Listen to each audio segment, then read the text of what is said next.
Hi everyone, welcome to Sedaye Daneshjoo. My name is Ryan. My name is Melody. My name is Dadmer. My name is Amaris. And on this episode, our special guest is Mr. Dadmer.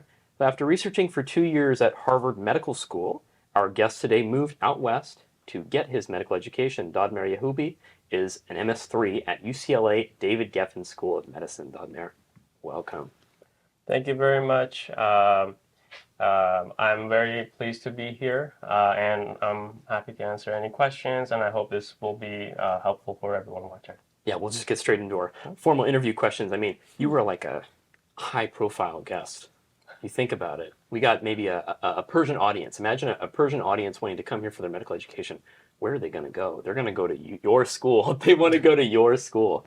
So anything school-specific that you have to say as well is also really appreciated. But my first question that I have for you is, what did you want to be when you grew up? And then what got you interested in medicine? So kind of like putting on your med school interview hat one more time. Why medicine, in other words?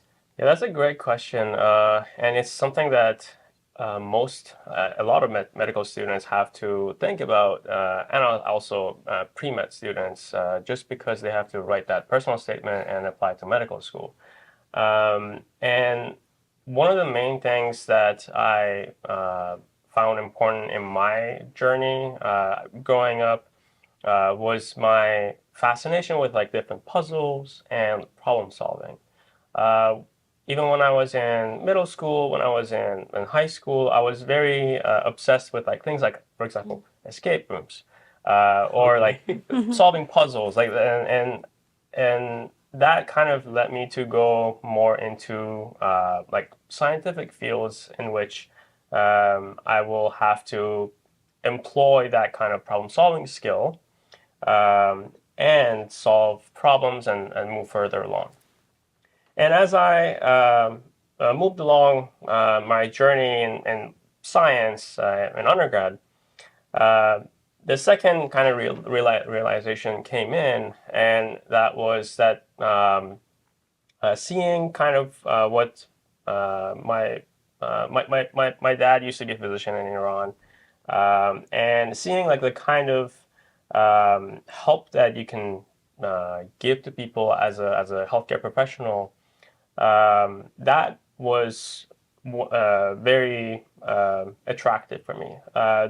Having the ability to heal people I think is very unique to medicine, and along with my problem solving skills and along with my passion for problem solving, I chose medicine because this is like this is ample opportunity. It's a very unique career in which you can both problem solve. There's always like a case that you have to diagnose, for example, and at the same time you're giving back one of the most important things in a human, which is their health, and you're basically giving life and giving and healing another person, which was very important to me.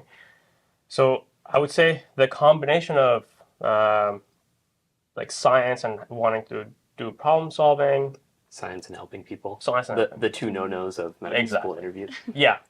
It sounds like you were inculcated into medicine like pretty early on. You had a dad who was a doctor. Mm-hmm. For those that are maybe not, I mean, I would call it a fortune. For those that are maybe not so fortunate to have that early exposure, where would you differentiate? Because obviously, like you see the authority of your dad or other doctors and their expertise. How did you, and then how would you coach others to differentiate between different healthcare careers? That's a topic that's come up on the show. We've had different students, ID, or PhD, a PA. Why med school instead of like a different professional program? I think that's an excellent question, and that's a question that you have to ask yourself when you're early on, when you're in your early career years, and for example, if you're doing an undergrad, and even before in high school. I think for me personally, what made that distinction was the problem-solving skill and the ability to do research. So I think physicians, compared to, for example, other healthcare professionals like nurses, nurse practitioners, PAs, like physician assistants, the amount of research that they can do is lower compared to physicians. It's like you can't stop asking questions. Like you want to keep asking questions until you get to the bottom of something. Like when you're getting to it, like where does that stop for like a PA or a nurse versus how far you can take a question? Exactly. Like for example, one of the things that I found myself doing a lot during medical school was that it wasn't enough for me to just memorize, oh, this is associated with that disease, or like this clinical sign, this is like physical exam sign, is associated with heart failure, for example. I had to ask more questions to see why that is, and go that one step further before just and as opposed to just memorizing that this is associated with that physical exam, for example.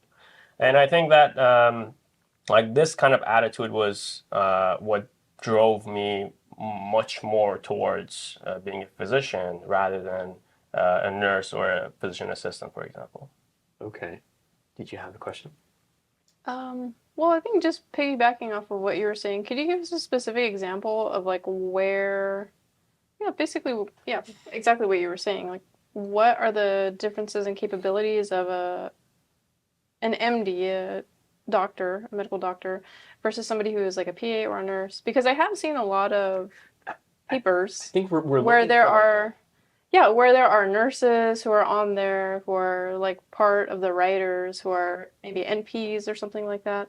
So where exactly is that difference? That's a very hard question, honestly, and I'm not sure if I would be able to completely answer that question. But I can tell you what I think. I think there's a lot that goes into being able to do research. One of them is having, for example, funding for doing research. And yes, of course, as a nurse practitioner, as a nurse, you can be involved in research. You can help out in research projects, and you can get your name on the paper, for example. As actually a lot of undergrad students do. So you don't really need to be a healthcare professional to do research. But however, if you're planning to do independent research, if you want to pursue your question, like the question that you have, and you think it's important, and you want to pursue that and find out more about that, and you really believe that this question, the answer to this question, will help everyone else. It's that part that would be limited if you're not able to do independent research. And what goes into independent research is the funding. You have the for example, if you want to have a lab for yourself, you don't really have much opportunity as an NP or as a PA to have your own lab. But as a physician, there's a lot more opportunities for you to get involved in that sense. How do you envision like your practice? Yeah. 10, Are you going 15 to years. Yeah, are you going to have your be own a lab? PI at a Yeah, so I think about this a lot, and I'm in between two different things, two different lifestyles, I guess. One of them is for sure basically dividing my practice into 80% research and 20% practice. And the other aspect of the other thing that I'm thinking about is doing a specialty that's more procedural. And procedural specialties in general, for example, interventional cardiology, surgery, interventional neurology, radiology, all these procedural specialties, they have very, very hard schedules. And it's almost impossible to do, I guess, almost impossible to do basic science research, which is what I'm most interested in. And again, that's also another distinction that you can also go down the rabbit hole of. So if you do basic science research versus if you do dry lab research, which is like mostly analysis, it's going to be your career is going to look much different if you choose one or the other. And as someone who's interested in basic science research and has been, I've been involved in multiple basic science projects, I don't really have the luxury to spend a lot of time on research if I go into a procedural specialty. And that's still a question that I'm asking myself. If I want to do, for example, interventional cardiology, or if I want to stay more broad and do medicine and have a lab, for example. I have a quick question. So for students like me, for example, who are thinking of going down the medical school path, but also want to pursue research, like what advice could you give them to kind of help them determine if an MD, PhD program is better for them or just an MD program? I'm thinking the same thing. Why didn't you get your PhD with that? That's a good question. I actually did apply to MD, PhD programs. So I guess I can go a little bit about on my story here too. I did my undergrad in Canada at McMaster University in biology, and I applied in Canada, not super broadly, but I applied in Canada, and I did not get into med school at that point, which kind of led me to, after undergrad, I ended up taking two. You applied to Canadian med schools. I did apply to Canadian med schools. Yes, okay. Correct. And after not getting into Canadian med school, I interviewed, but I didn't get in. After that, I ended up taking 2 gap years at Harvard Medical School, in which I was doing epigenetics, basic science research. I was working with yeast. And after I was in the U.S. for a while, I was contemplating, well, I'm already in the U.S., so let me apply to U.S. programs. So that's why I ended up applying to U.S. programs.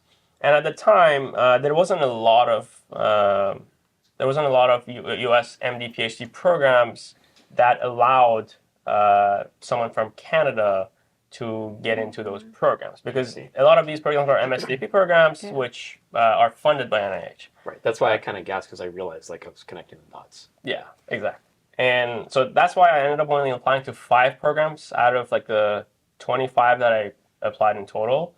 5 of them were MD, PhD, and I interviewed at one of them, but I didn't get that position. So you applied 25 MD, PhD. I applied 5. 5. Okay. I could only apply to 5. Yeah. Oh, okay. Yeah. Wait, you could only apply to 5. Why? Because the rest those are the 5 that let you apply. Exactly. Okay, I see. Yeah. Sorry. And the rest were MD. And that's another thing. Like as an MD, like you don't need to have an MD, PhD for doing research. And a lot of my mentors, a lot of people I've worked with in the past, they were MD physicians, but just because they were passionate about doing research, they went into starting a lab. Okay, I'm gonna kind of turn the conversation a little bit. We're on your your cycle.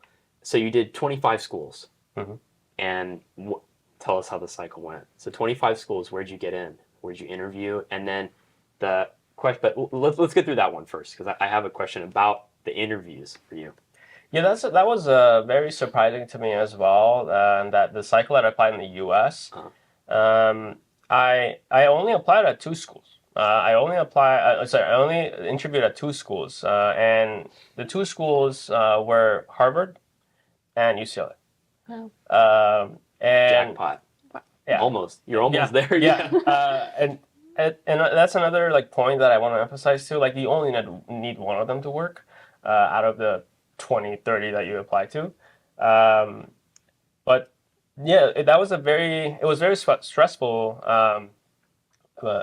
during the interview season, because I was waiting. I was constantly checking my emails, and I was waiting for more interviews, but I wasn't getting any more interviews. So you got those 2 interviews.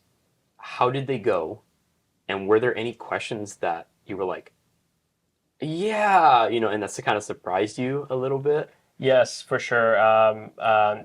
The interviews, it's always stressful. I mean, I had done interviews in Canada before, so I had a little bit of experience. But each school is different because they do their interviews differently in different formats. And yes, there were a couple of questions that were very surprising to me. It wasn't anything like, oh, like if you could be a kitchen utensil, what would you be? It wasn't like that. But it was something that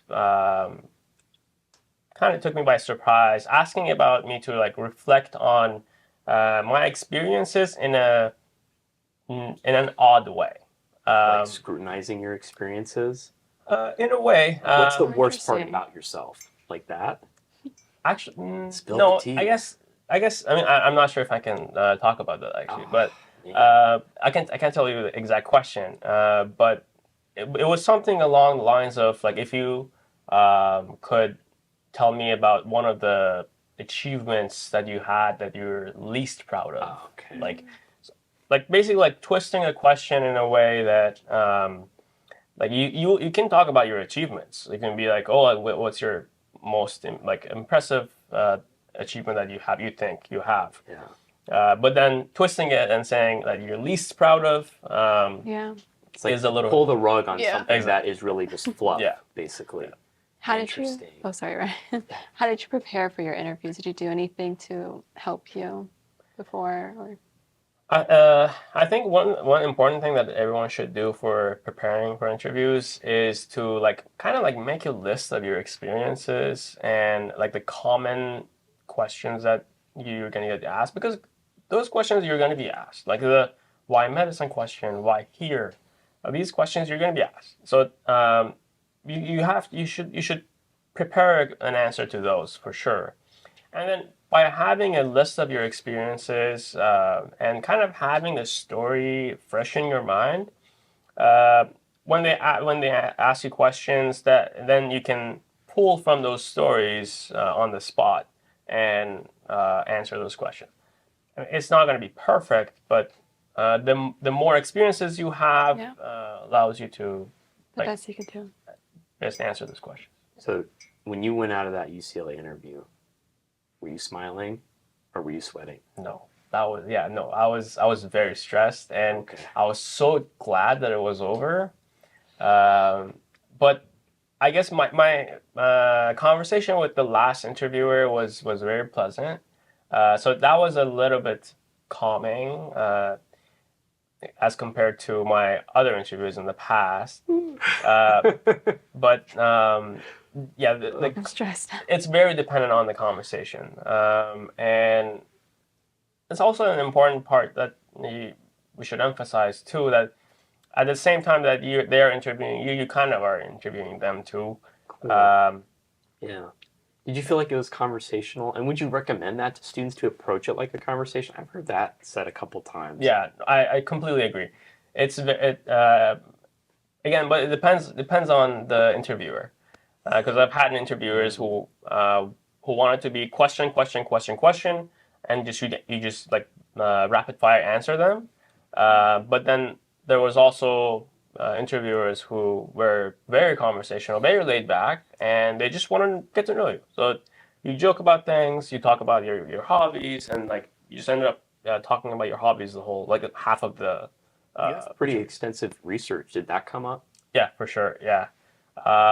Actually, because I was applying to UCLA, the UCLA's curriculum involved when I was applying a discovery program, the discovery year. That it's like a 9-month program, 9-month period within your third year, which I'm in right now, in which you can do research.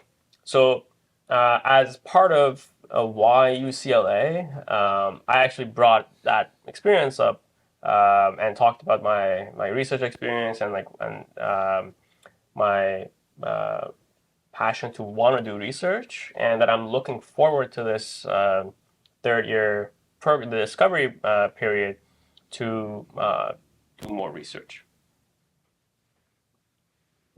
Does anybody else have any? Yeah, I'm questions? curious about your research. How did you end up there? Did you was there a program at Harvard you liked that you applied to, or did you like the topic you were researching? Like, how did you How end did up we get into Harvard?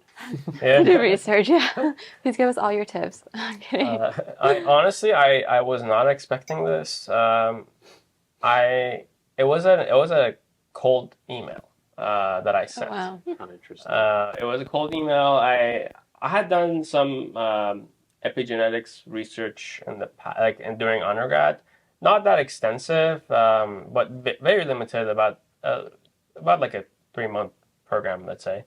But just having that experience, I think, allowed me to like have the confidence to like send that email, and from that, and I ended up getting in touch with this professor at Harvard Med School, and they were interested in taking me in. They supported me throughout those 2 years that I was there, and I learned a lot from that experience.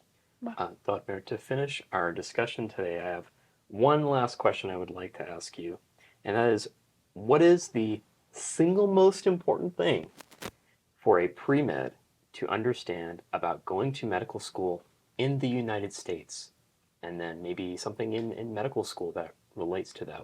In other words, what is the one thing that you would tell yourself in the past about now? This is a question I think about a lot myself. And when I was an undergrad, I felt kind of in a rush to get into med school, finish med school, get a job, and I guess part of that comes from like being an immigrant myself, and after my parents having to sacrifice a lot for us to come to the U.S. or Canada. I felt this pressure that I really need to perform. So this rush existed with me throughout undergrad, and it made me take the MCAT way earlier than everyone else, or like take like hard courses, or like try to do a lot just so that I can stay on track and not take gap years. Which, surprise, I did take gap years, and I think the single most important thing that I would emphasize is that after going through those gap years, I realized that I really shouldn't have been in that kind of a rush, and I think that as long as you do something productive during those gap years or year, it's going to be very helpful. Because personally, I was able to develop a lot of my skills, both academically and also personally. And taking a gap year is not a bad thing, and in a lot of ways, it can help you. And this is something that whenever I see pre-meds, I talk to them about this. That I really want them to not be so overwhelmed if they don't get into med school right away. It's okay. It's not a race. And I had a mentor in undergrad that she used to tell me that it's a matter of when. It's not a matter of if. And that if you're passionate enough, you're gonna end up getting it. And don't stress yourself and worry too much if you don't get in the first time. And as someone who got rejections 2 years in a row, it's hard. It's very hard to like have to go back to the beginning. And if I hadn't gotten into med school, I had to take the MCAT again. So it was going to be it's hard, but it's going to work out at the end. And I think that's an important lesson that I learned after taking those gap years. That's a message that resonates with us here on the cast. So It's a common theme. Yeah, and it's a theme. Thank you so much, Vladimir, for coming on the show. I really appreciate you taking the time to do this, and thank you to the audience watching this show. I hope that this was informative for you and as helpful as it was to us. and we will see you guys next time. Bye bye.